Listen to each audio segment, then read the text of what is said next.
खंडेराजुरीतील महाविद्यालयीन तरुणीची छेडछाडीला कंटाळून आत्महत्या, एका विरुद्ध गुन्हा दाखल। मिरज तालुक्यातील खंडेराजुरी इथं तरुणाच्या छेडछाडीला कंटाळून 12वीत शिकणाऱ्या स्वाती रामचंद्र जाधव या तरुणीनं आत्महत्या केली। सदर तरुणीच्या आत्महत्येप्रकरणी साहिल बबन डफेदार तरुणाविरुद्ध मिरज ग्रामीण पोलिसात गुन्हा दाखल करण्यात आलाय। स्वाती जाधव ही मिरजेतील महाविद्यालयात 12वीत शिकत होती। ती गावातून मिरजेला कॉलेजला जात येत असताना खंडेराजुरी गावात टेम्पो चालक म्हणून काम करणारा साहिल बबन डफेदार गेल्या 4 महिन्यापासून तिची छेडछाड करत होता।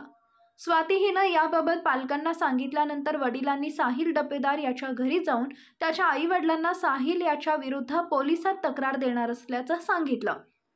साहिल या समजावतो तो मुलीला यापुढे कसलाही त्रास देणार नाही असं त्याच्या आई-वडिलांनी सांगितल्याने जाधव यांनी याबाबत पोलिसात तक्रार दिली नाही।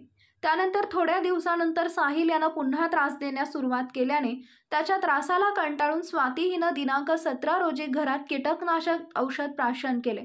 तिला उपचारासाठी मिरज सिव्हिलमध्ये दाखल केल्यानंतर ती दिनांक 22 रोजी स्वाती हिचा मृत्यू झाला। याबाबत रामचंद्र जाधव यांनी पोलिसात फिर्याद दिली असून स्वाती जाधव हीच मानसिक त्रास देऊन आत्महत्येस प्रवृत्त केल्याप्रकरणी साहिल डफेदार याच्या विरुद्ध ग्रामीण पोलीस ठाण्यात गुन्हा दाखल करण्यात आलाय।